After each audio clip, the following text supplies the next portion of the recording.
म्हणजे सगळे चांगले प्रश्न विचारायचे आणि जाताना एवढा मोठा अडचणीचा प्रश्न विचारायचा की ती अडचण दूरच होऊ शकणार नाही.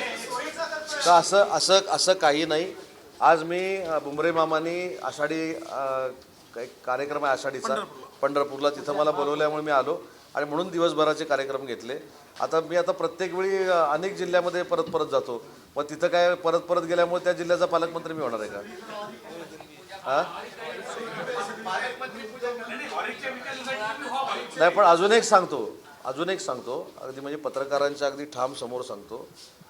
ऑरिकमध्ये ज्या 5-6 मी मिटिंग घेतल्या त्याच्यामुळे शेतकऱ्यांना नक्की न्याय मिळाला. आणि ऑरिकला जी बैठक होती ही दुसऱ्या कुठच्याही उद्देशानं बैठक होत नाही.